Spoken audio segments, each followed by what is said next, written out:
যারা কুয়েত আসতেছেন, যারা ভিসা পেয়েছেন এবং যারা শুন পেপার পেয়েছেন, তাদের জন্য গুড নিউজ। কারণ যে রোদ আর যে ধুলাবালি দেখতেছেনি, তো যদি আপনারা এই টাইমে পেয়ে থাকেন তাহলে আস্তে আস্তে হয়তো বা আরও 1 মাস, এবং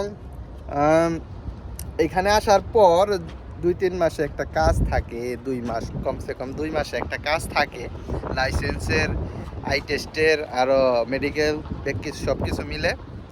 তো তাদের জন্য গুড নিউজ, কারণ যে গরম আপনারা কাজ পেতে পেতে ঠান্ডা একটা পরিবেশ আসবে, ঠিক আছে? তো ঠান্ডা পরিবেশে কাজ করতে কিন্তু অনেক মজা, অনেক শান্তি। তো ওই টাইমে কাজ করলে আপনারা কাজে মানে ভালো পারফরমেন্স দিতে পারবেন, যার জন্য মানে শীতের জন্য ভালো, আপনাদের জন্য গুড নিউজ, ঠিক আছে? কিন্তু এখন যে বর্তমান গরম চলতেছে, এই গরমে আসলে যদি যারা আগে আসছে তারা বুঝতে পারতেছে, কারণ হঠাৎ করে আরব কান্ট্রিতে আসার পর যে একটা গরমে তৈরি হয়, এই গরমে আসলে অনেক সমস্যা, ঠিক আছে? সবার জন্য শুভকামনা, চলে আসেন ইনশাআল্লাহ। হ্যাঁ।